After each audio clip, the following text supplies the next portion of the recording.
মমতা বন্দ্যোপাধ্যায়ের বিভিন্ন দিক, তার আন্দোলন সহ, তার পারিবারিক সহ বিভিন্ন যে সমস্ত কালো দিক বা কালো অধ্যায় বলা যায়, সেইগুলো এই বইতে তুলে ধরে। সেই কারণে এই বইটাকে ব্যান করে দেওয়া হয়, নিষিদ্ধ করে দেওয়া হয়। এর একাধিক কপি জ্বালিয়ে দেওয়া হয়, পুড়িয়ে দেওয়া হয়। ফলে এই বইটা নিয়ে বিভিন্ন বিতর্ক রয়েছে। কি আছে এই বইতে? এই বইয়ের ৮ নম্বর অধ্যায়, সেখানে তিনি বেশ কিছু প্রসঙ্গ উত্থাপন করেছেন। যেমন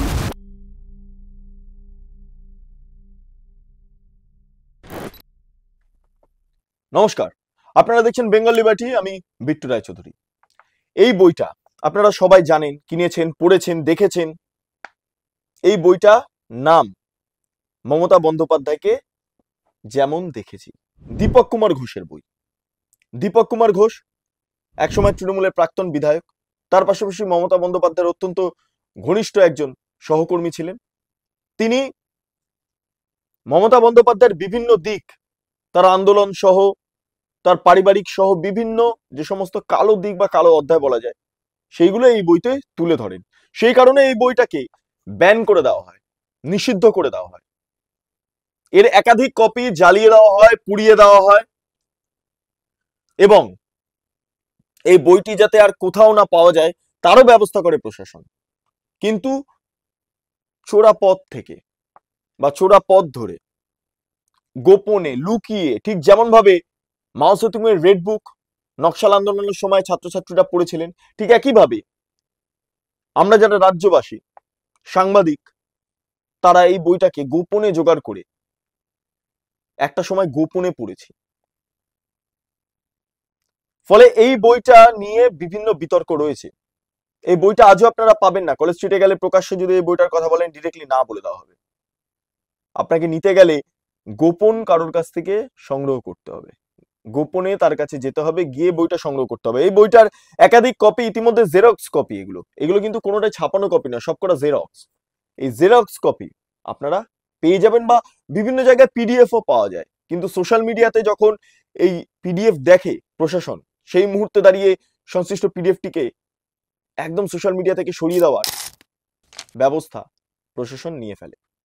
কি আছে এই বইতে? এই বইতে নানা তথ্য আছে, তবে আজকে যে তথ্যটা নিয়ে আপনাদের সঙ্গে কথা বলবো বা আলোচনা করব, সেটা হলো সিঙ্গুর আন্দোলন এবং মমতা বন্দ্যোপাধ্যায়ের অনশন। দীপক কুমার ঘোষ এই বইটিতে যে সমস্ত তথ্য উত্থাপন করেছেন, তাতে করে একটা বিষয় স্পষ্ট, যে সংশ্লিষ্ট আন্দোলনটি বা অনশনটা ভুয়ো ছিল। এই কারণে ভুয়ো ছিল কারণ মমতা বন্দ্যোপাধ্যায় অনশন করছেন চিকেন, স্যান্ডউইচ এবং চকলেট খেয়ে। দীপক কুমার ঘোষ এই বইয়ের ৮ নম্বর অধ্যায়, সেখানে তিনি বেশ কিছু প্রসঙ্গ উত্থাপন করেছেন। যেমন ৮ নম্বর অধ্যায়ের যদি আমি ৯৩ নম্বর পৃষ্ঠাতে চলে যাই,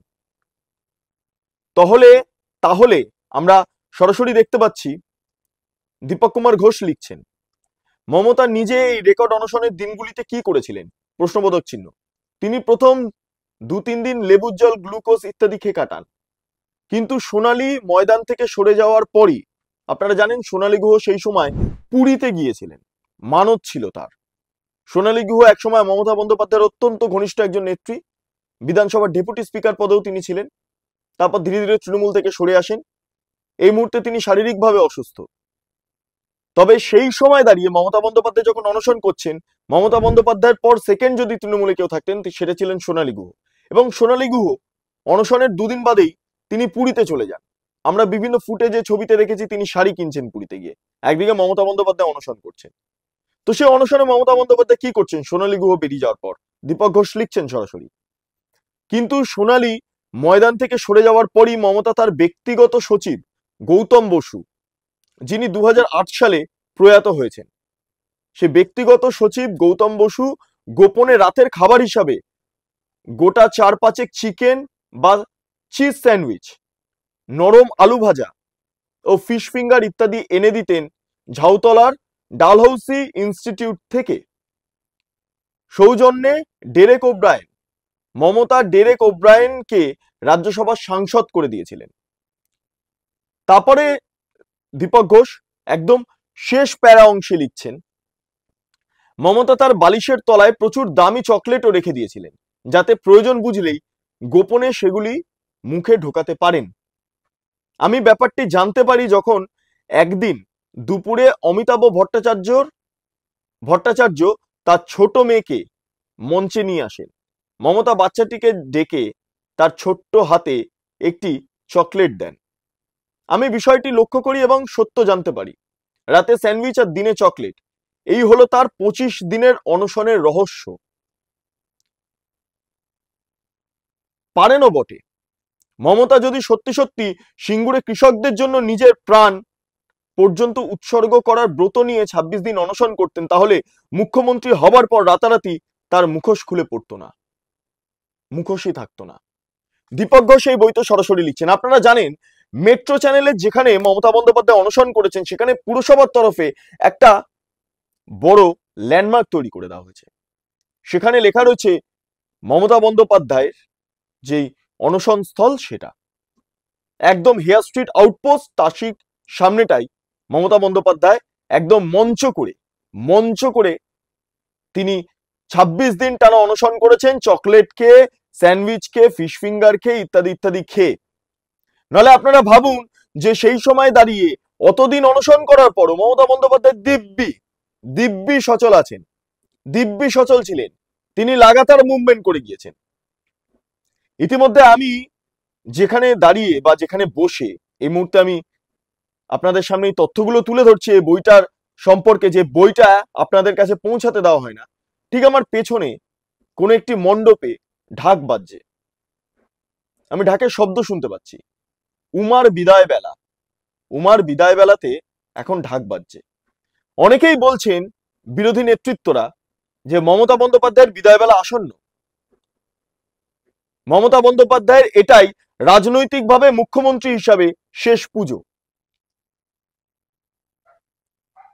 2026-এ মমতা বন্দ্যোপাধ্যায়ের দল এবং মমতা বন্দ্যোপাধ্যায় জিতবেন না, এটা বলা হচ্ছে।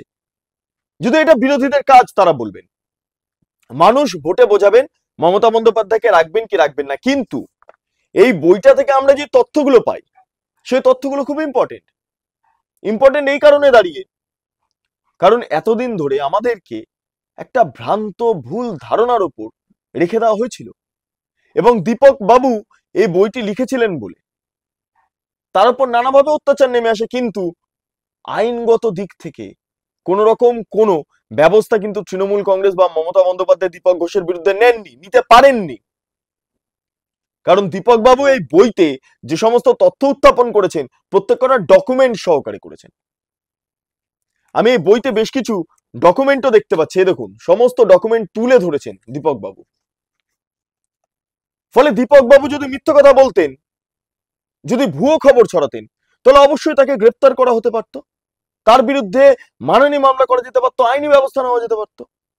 কিন্তু দীপক ঘোষের বিরুদ্ধে সেই অর্থে কোন রকম কোনো ব্যবস্থা নেওয়া হয়নি, তাকে গ্রেপ্তার করা হয়নি। এখন সাধারণত যেটা করা হচ্ছে সেটা দীপক ঘোষের বিরুদ্ধে করতে পারেনি মমতা বন্দ্যোপাধ্যায়, করতে পারেনি কারণ এই দীপক বাবুর কাছে প্রচুর তথ্য ছিল, যে তথ্যগুলো এই বইতে তিনি লিখেছেন। তিনি মনে করেছেন যে রাজনৈতিক যে মূল্যবোধকে সামনে রেখে তিনি মমতা বন্দ্যোপাধ্যায়ের সঙ্গে ছিলেন, সেটা কোথাও গিয়ে খর্ব হচ্ছে, সেই কারণে তিনি সরে এলেন, এই বই লিখলেন এবং সেটা বিতর্কের জন্ম দিল। তারপর এই বইটার খুঁজেই পাওয়া গেল না।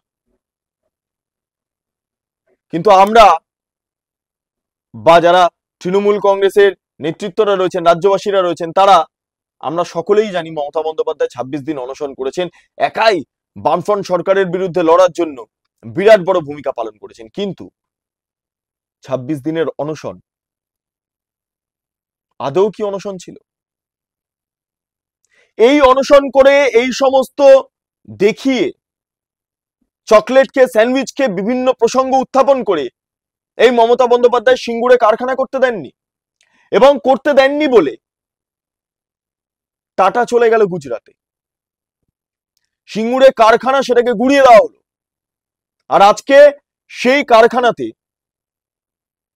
বা যে কারখানার যে জায়গাটা, সেখানে কাশফুল, সেখানে গবাদি পশু বিচরণ করছে, ফাঁকা ধুধু করছে মাঠ। কি অদ্ভুত পরিস্থিতি। না শিল্প আছে রাজ্যে, না কলকারখানা ভালো আছে। যে সমস্ত কলকারখানা আছে সেগুলো একের পর এক বন্ধ হয়ে যাচ্ছে।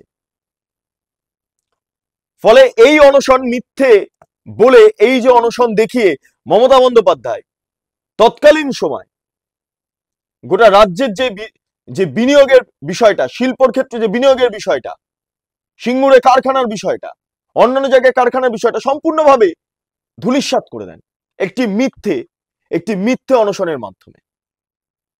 সেই কারণের জন্য আজকে বেকারত্ব তীব্র হচ্ছে, বেকারত্ব সমস্যা আরো তীব্র আকার ধারণ করছে। মানুষ প্রচন্ডভাবে উদ্বেগে রয়েছে, ব্রেন ড্রেন হচ্ছে। অন্য রাজ্যে, অন্য দেশে গিয়ে মানুষ তাদের মেধা চরিতার্থ করছে, আমাদের রাজ্যে নয়, কারণ আমাদের রাজ্যে শিল্প নেই, কারখানা নেই, কিচ্ছু নেই। এই হচ্ছে অবস্থা। এই প্রেক্ষাপটে দাঁড়িয়ে আপনারা কি ভাবছেন? এই অনশন নিয়ে আপনারা কি বলবেন? এই বইটি নিয়ে আপনারা কি বলবেন? এই বইটি আপনারা কেউ পড়েছেন? পড়ে থাকলে কিভাবে পড়েছেন সবটাই আপনারা কমেন্টে জানান। আপনারা এতক্ষণ ধরে দেখছিলেন বেঙ্গল লিবার্টি। চ্যানেলটি ভালো লাগলে লাইক করুন, সাবস্ক্রাইব করুন, শেয়ার করুন, বেল আইকন ক্লিক করুন। www.bengalliberty.com সেখানে আপনারা সার্চ করুন, সমস্ত খবর আপনাদের জন্য সাজানো রয়েছে। পাশাপাশি আরেকটি অনুরোধ, আপনারা স্বাধীন, কাঁচিহীন এবং গেরিলা সাংবাদিকতার পাশে দাঁড়ান। অসংখ্য ধন্যবাদ।